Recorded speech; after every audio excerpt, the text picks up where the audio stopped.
Creator, we bless your name. We give you the glory and the honor on this day. We thank you for the many things that you have brought our way that would help us to understand and know you. Many of us want people and things and everything to understand and know us. But even as the angel looked at Manoah and his wife, the father of Samson, and when they began to sacrifice a sacrifice unto him, thinking that he's God, he said, no, not so. But he told them to sacrifice unto the Most High. He exalted that I become less, but my God becomes more. Yes, we thank you. And when Manoah, he sacrificed, oh, he maketh his ministers angels of spirits, and his spirits a flame of fire, his ministers a flame of fire. That's where Paul gets that from.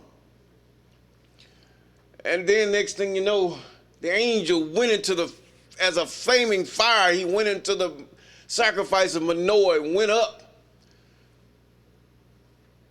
and licked up everything that Manoah was sacrificing to present it to the Most High. I must decrease, but God will always and must increase. Not no Isis, but you. You are the Father. You are the Creator. You are whom we give glory. Even that elect one gives you the glory and the praise.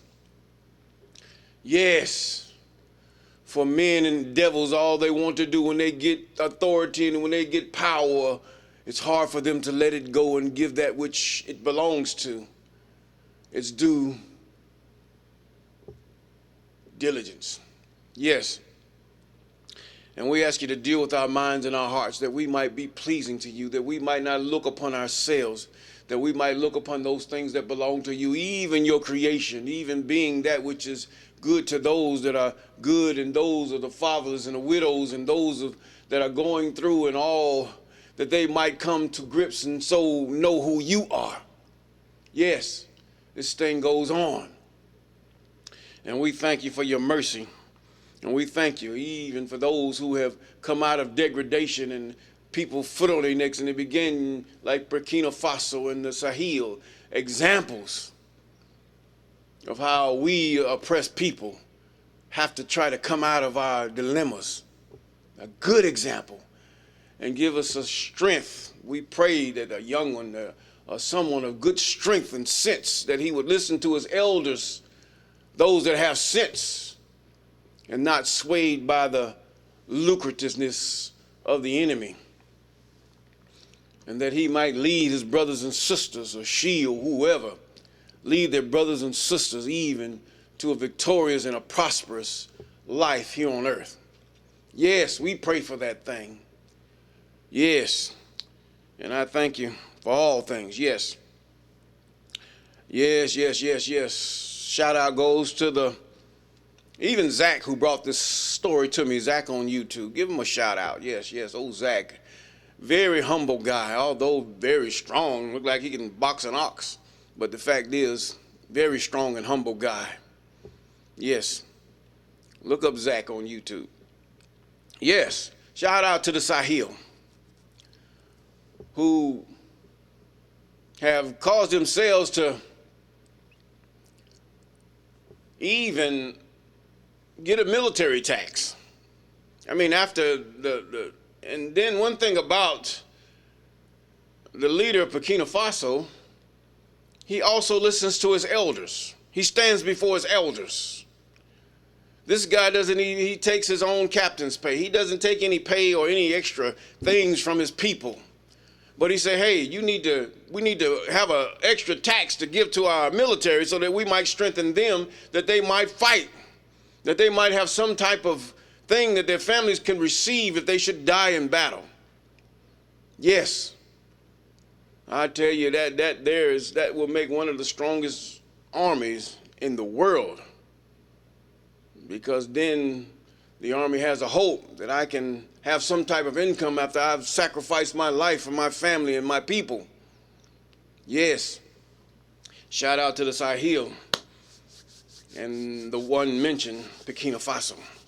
Yes, good morning, good afternoon, good evening, those of you on YouTube, TikTok, and Facebook platforms. I'm T. Clay. Walk with me. We're in the book of Jubilees, chapter 8, the book of Jubilees, chapter 8.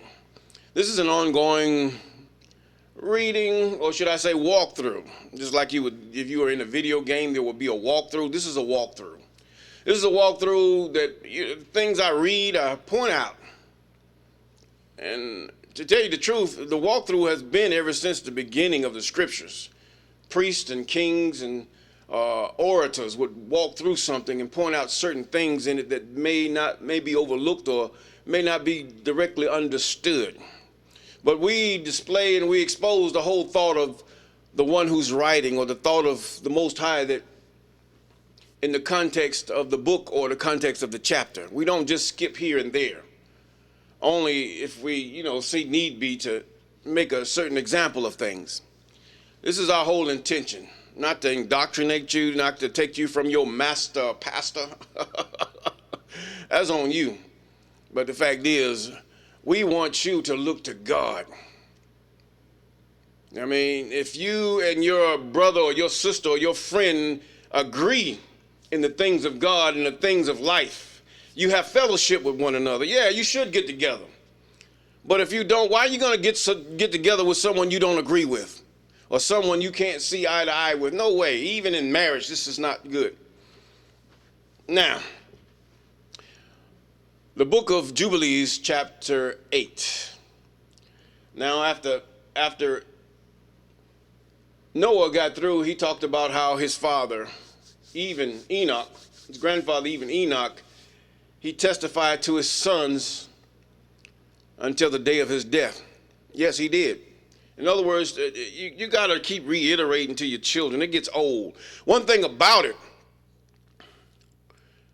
you see these churches that gets into all this secular stuff because sometimes they find themselves and their monies and their, should I say, members. Yes, members. Seems like one or two start trickling, or maybe 10 might stray away. So how can I keep this person coming and keep him as a permanent member of our group? That we might have some lucrativeness, that we might have some monies coming in and all this. So they adopt things that please the world to try to excite them to come. You don't have to do that. God don't want to know you. He knows you. That's why he bring you and draw you to him, that you might be changed to one who wants to know him. He says that you understand and know me. Don't even think about that. I don't care if you got one member in the congregation. If you're walking wholly according to the Most High, that's all that matters. Because the fact is, God wants quality. He don't want quantity. That's you. You have changed and changed to the thing of even the beast that rose up out of the sea. You want people to push you up. And you want to be the head, and you want to be the top by taking monies and everything from the people. No, it don't work like that. That's why God turned around. There was only how many? 8 people that was out of the flood. He could have pleased all the people, and they would have followed him. He could have gave them their idols and everything else. But God didn't do that. He said, away with you. You're not what I want. This is God thing, and you have to look at God as an ultimate power in the earth. Now, that was a long one. But anyway, chapter 8. In the 29th Jubilee, 20 times 9, 29 times what? 49. In the first week, in the beginning thereof, a foxite took himself a wife, and her name is Rasuiga. The J wasn't there, but whatever they put it there, it would sound like a J. The daughter of Susan, the daughter of Elam. And she bare him a son in the 3rd year of this week, and he called his name Canaan, not Canaan, Canaan. Canaan.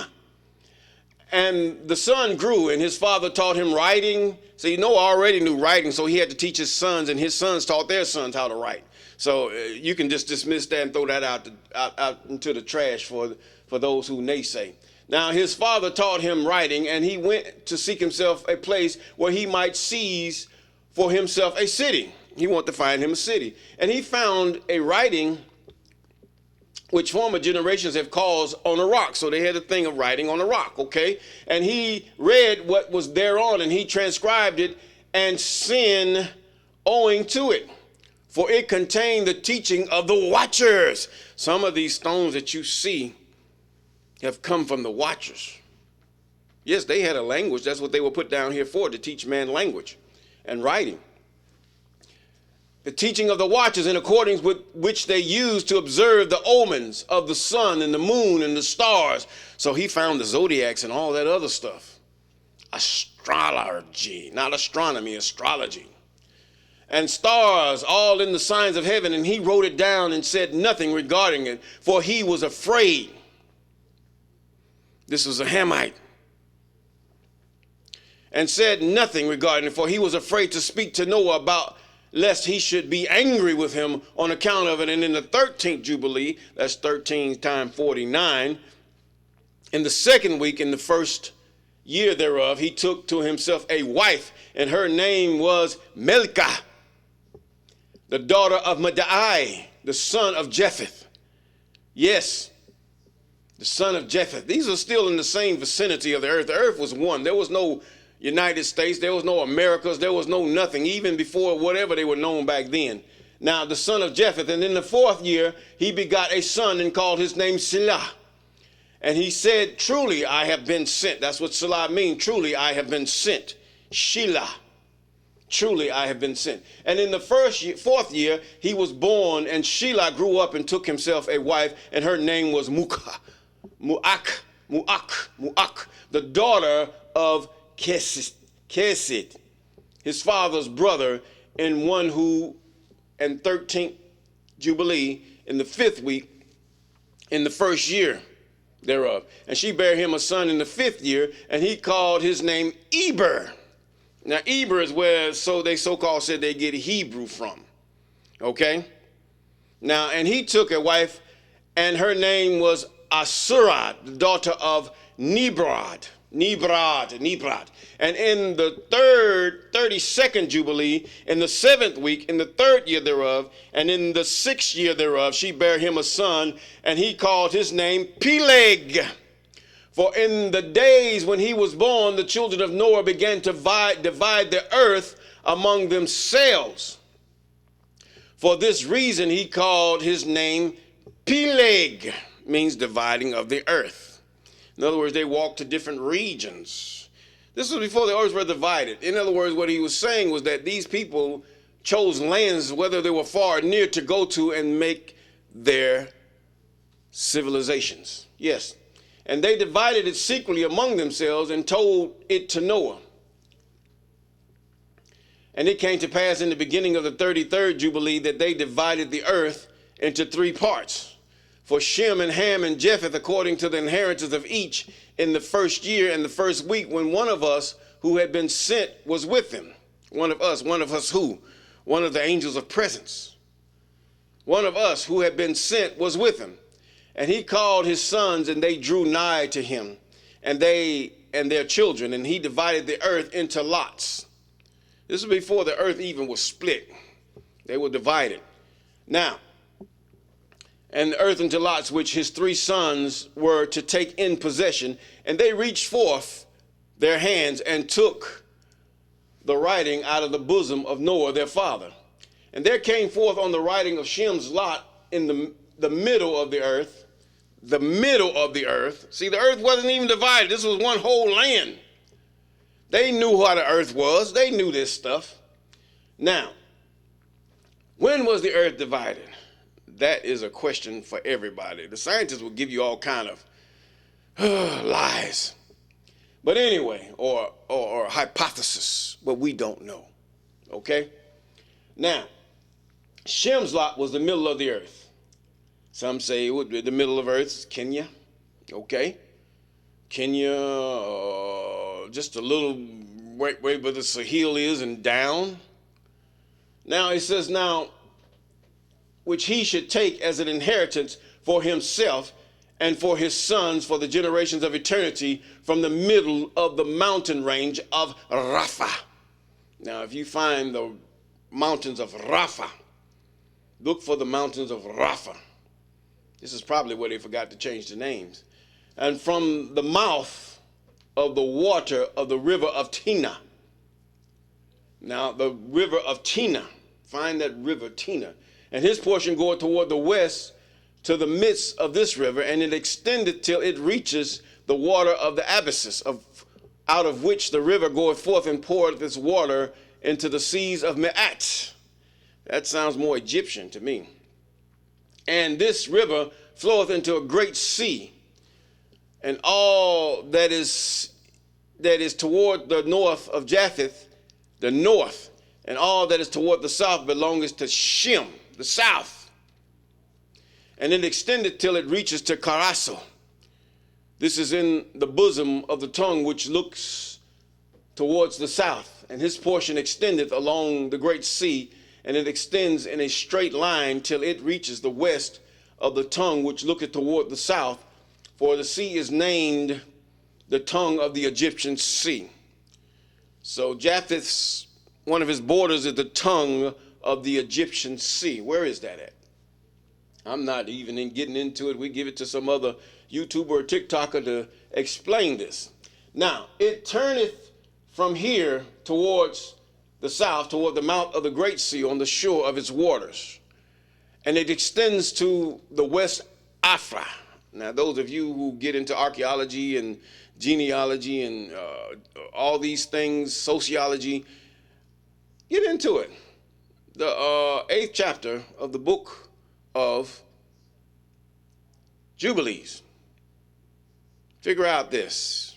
Put on some type of program, something that would help people to understand how the earth was to be. And it extends to the west to Afra, and it extends till reaches the waters of the river of Gihon. Now, Gihon was one of the rivers, I think, was where the Garden of Eden, the mouth of it, where it met the other rivers. And to the south of the waters of Gihon, to the bank of this river. And it extended toward the east till it reaches the Garden of Eden. See, this is what he's talking about right there. Gihon. Now, to the south thereof, to the south from the east, and the whole land of Eden, and of the whole cast it, turned it to the east, now, and proceeded till it reached to the east mountains named Rapha. And it descended into the bank of the mouth of the river Tinus. These are the lands of what? Japheth. And the portion came forth by lot for Shem and his sons, that they should possess it forever, unto his generations forevermore. And Noah rejoiced that this portion came forth for Shem. Noah enjoyed Shem. Shem was one of the children after his father's own heart. Yes. And for his sons, and he remembered all that he had spoken with his mouth in prophecy. For he said, blessed be the I am, God of Shem, and may the I am dwell in the dwelling of Shem. He didn't say Japheth. Come on here. And may the I am dwell in the dwelling of Shem. And he knew that the Garden of Eden is the holies of holies, and the dwelling of the I am, and Mount Sinai, the center of the desert, and the mountain, and Mount Zion, which some say is in Kenya, and some say elsewhere. Okay? Now, the center of the navel of the earth. Now, these three were created as holy places facing each other. And he blessed the I am of gods. In other words, God is the Father of all spirits. He blessed the God of gods, who had put the word of the I am into his mouth, and the I am forevermore. We're going to say peace.